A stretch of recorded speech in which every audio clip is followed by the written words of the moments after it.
వర్షాలు తక్కువ వస్తున్న సంగతి మనందరికీ తెలుసు.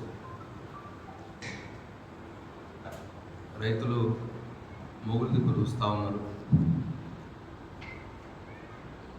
30% పంటలు కూడా వేసుకోవడానికి ఇబ్బందిగా ఉంది. నీళ్లకు కష్టంగా ఉంది. ఈ పరిస్థితుల్లో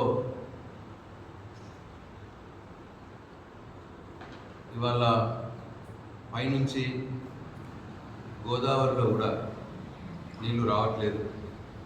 ఈరోజు కూడా శ్రీరామ్ సాగర్ ప్రాజెక్టులోకి కేవలం 1100 క్యూసెక్ల ఇంట్లోనే ఉన్నది.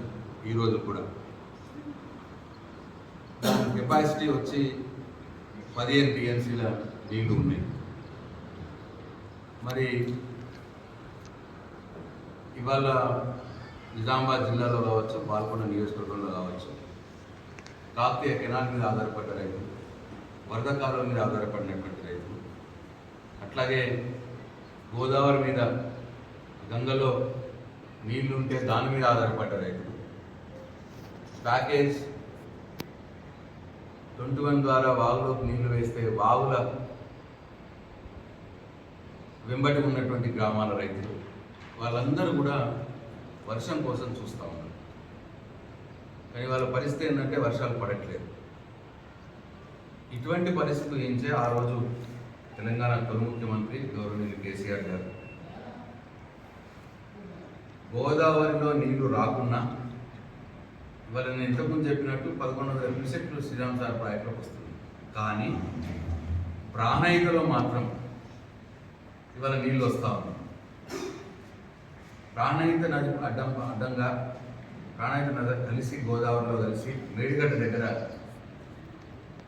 ఇక్కడ నీళ్లు లభ్యంగా ఉంటాయని చెప్పి ఆ రోజు కాళేశ్వరం మేడిగడ్డ బ్యారేజ్ కట్టుకోవడం జరిగింది. ఇప్పుడు అక్కడ ఈరోజు ఇప్పుడు 1,00,000 క్యూసెక్ల నీళ్లు వారుతా ఉంది. శ్రీరామ్ సాగర్ ప్రాజెక్టులోకి 1100 క్యూసెక్ల నీళ్ళు వస్తే ప్రాణహిత ద్వారా గోదావరి నదికి 1,00,000 క్యూసెక్ల నీళ్ళు వస్తాం. ఇది ఊహించే కేసీఆర్ గారు కాళేశ్వరం ప్రాజెక్టు డిజైన్ చేశారు. అయితే ఇవాళ రేవంత్ రెడ్డి గారు కేసీఆర్ని కట్టినటువంటి ప్రాజెక్టు ద్వారా నీళ్ళు ఇస్తే రిజర్వాయర్ నింపి రైతులకు నీళ్ళు ఇవ్వాలి. ఇవాళ మన నియోజకవర్గం, పాల్గొండ నియోజకవర్గం, నిజామాబాద్ జిల్లా పరిస్థితి, శ్రీరామ్ సాగర్ ప్రాజెక్టు నీళ్ళు వస్తలేవు, ప్రాజెక్టులో తగిన నీళ్ళు లేవు, వర్షాకాలంలో నీళ్ళు లేవు, కాకతీయ కెనాల్లో నీళ్ళు లేవు, గోదావరిలో నీళ్ళు లేవు. మరి వీటి మీద ఆధారపడిన రైతులు బతికి ఏం కావాలి? ఇది ఆలోచన చేసే కేసీఆర్ గారు రివర్స్ పంపింగ్ పెట్టి పథకం 3 పంప్ హౌజులు కట్టి రివర్స్ రైలు తీసుకొచ్చి పోచంపాడు ప్రాజెక్టులో నింపి చూపించినాం. మేము ఒకసారి మేమున్నప్పుడు 3 సార్లు నింపినాం. మళ్ళా మొన్న కూడా వచ్చినాయి. మొన్న కిందటి సీజన్లో ఇట్లా రైతులు అడిగితే మేము ఒత్తిడి పెడితే తీసుకొచ్చి నీళ్ళు తీసుకొచ్చి గోదావరి నీళ్ళు తీసుకొచ్చి కాళేశ్వరం నీళ్ళు తీసుకొచ్చి వరదకాలు ఎక్కించేది. ఇప్పుడు కూడా అవసరం ఉన్నది. మేడిగడ్డతో సంబంధం లేకుండానే కన్నపల్లి పంప్ హౌస్ మోటార్ల ఆన్ చేస్తే ఆ నీళ్ళు అన్నారం ద్వారా, అన్నారం నుంచి సుందిల ద్వారా అక్కడి నుంచి ఎల్లంపల్లి తీసుకొచ్చి ఎల్లంపల్లి నుంచి ప్లట్ఫో కెనాల్లో వేసి, ప్లట్ఫో కెనాల్లో కేసీఆర్ గారు చేసేటువంటి పునర్జీవం పథకం ద్వారా 3 పంప్ హౌజులు ఆన్ చేస్తే ఇవాళ పోచంపాల్లో నీళ్లు పడతాయి. ప్లట్ఫో పథకాల ద్వారా ఆ పని చెయ్యాలని చెప్పి నేను డిమాండ్ చేస్తా ఉన్నాను. ఏమన్నంటే కాళేశ్వరం కూలిపోయింది. మరి కాళేశ్వరం కూలిపోతే మొన్న సీజన్లో నీళ్ళు ఎట్లు వచ్చినాయి? కింది నుంచి పైకి వరదకాలంలో నీళ్ళు ఎట్లెక్కినాయి? ఎట్లొచ్చినాయి? ఇంకా ఎన్ని రోజులు మబ్బ పెడతావు? ఇట్లా 2.5 సంవత్సరాలు అయింది. ఓ చేతగానోడా దద్దమ్మ రేవంత్ రెడ్డి, నేను మిమ్మల్ని అంటున్నానే, ఒక 2 పిల్లర్లు పోతే నీకు మేస్త్రి దొరుకుతలేడా, సుతారుడు దొరుకుతలేడా దాన్ని బాగు చేయడానికి? ఆ బ్యారేజ్, మేడిగడ్డ బ్యారేజ్ కట్టిన ఎల్ఎన్టీ సంస్థనే అంటున్నది, ఆ 2 పిల్లర్లు తీసేసి మళ్ళీ కొత్త వేస్తే 400 కోట్లు ఖర్చు అయితే మేమే కడతాము, ప్రభుత్వం కూడా 1 రూపాయి ఇవ్వక్కర్లేదు, ప్రజల సొమ్ము ఏమి ఇబ్బంది పడేది లేదు, మా డిఫెక్ట్ లయబిలిటీ పీరియడ్లో ఉన్నది, మేమే కడతామని ఎల్ఎన్టీ అంటున్నది. అయినా కట్టనిస్తలేరు ఎల్ఎన్టీ. కావలసుకుని అట్టనే పడావు పెట్టి నీళ్లు అలా గురువు చంద్రబాబు నాయుడు దగ్గర పంపించి అటు పోలవరం నింపి ఇటు తెలంగాణ రైతుని ఎండగొట్టాలి. అక్కడి నుంచి నీళ్లు ఎత్తుకొని తీసుకొస్తే కేసీఆర్ పేరు వస్తుంది. కావలసుకొని చేస్తా ఉన్నాడు ఈ దుర్మార్గం ముఖ్యమంత్రి. పోనీ ఇప్పుడు ఏం తెలిసిన, ఆ మేడిగడ్డ బ్యారేజ్ వేయకున్నా సరే దాంతో సంబంధం లేకుండా పంపోదా స్టార్ట్ చేస్తే దాని నీళ్ళు వస్తాయి. 1,00,000 క్యూసెక్లు ఉంటే నీళ్ళు వస్తాయి, 1,00,000 క్యూసెక్లు కంటే తక్కువ ఉంటే రావు.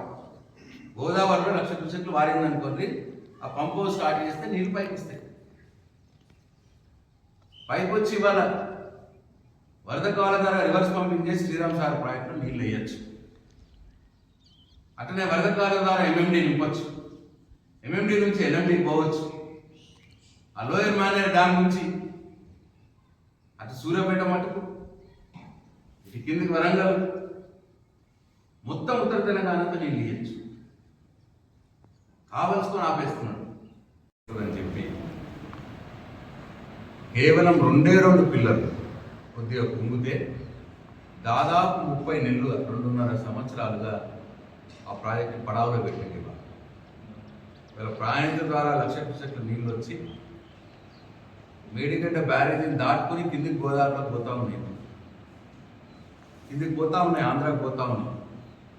1,00,000 క్యూసెక్లు, 1 కాదు 2 కాదు, 1,00,000 క్యూసెక్లు అంటే దాదాపు 10 టీఎంసీలు నీళ్ళు ప్రతిరోజు. ఇవాళ స్టార్ట్ అయింది, నిన్న 60,000 ఉండే, మళ్ళీ ఇప్పుడు ఇవాళ 98,000 అయింది అనుకున్నాం, ఇప్పుడు 1,00,000 అయింది. మా కేటీఆర్ గారు అదే బీఆర్ఎస్ పార్టీ తరఫున ప్రభుత్వాన్ని డిమాండ్ చేసేది, కన్నెపల్లి పంప్ హౌస్లు మోటార్లు స్టార్ట్ చేయండి, స్టార్ట్ చేసి రిజర్వాయర్లు నింపండి, చెరువులు నింపండి, రైతులకు నీళ్ళు ఇవ్వండి, పొలాలు నాట్లేసుకుంటారు అని చెప్పి మేము డిమాండ్ చేయడం జరిగింది. లేదు మేడిగడ్డ బ్యారేజ్ దగ్గర నీళ్ళు లేవు అని చెప్పి అబద్ధం ఆడతా ఉన్నాం. దాన్ని చూపించడానికి వాళ్ళ కేటీఆర్ గారు హైదరాబాద్ నుంచి బయలుదేరి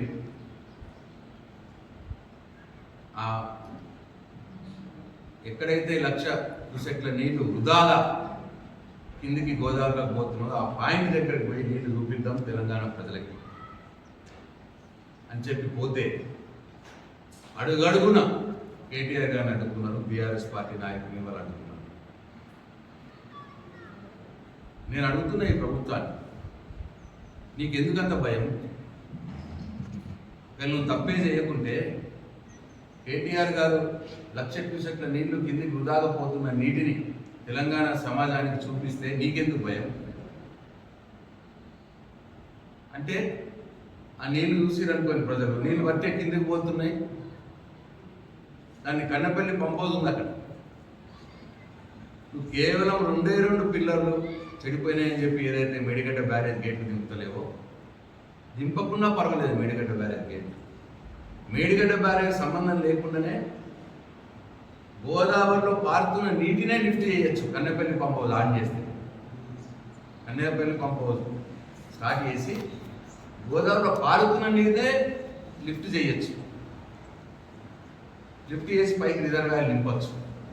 ఆ విషయం చూపిద్దామని ఇవాళ కేటీఆర్ గారు పోతే ఎక్కడికక్కడ పోలీసు వాళ్ళని పెట్టి రేవంత్ రెడ్డి ఆపేస్తా ఉన్నాడు.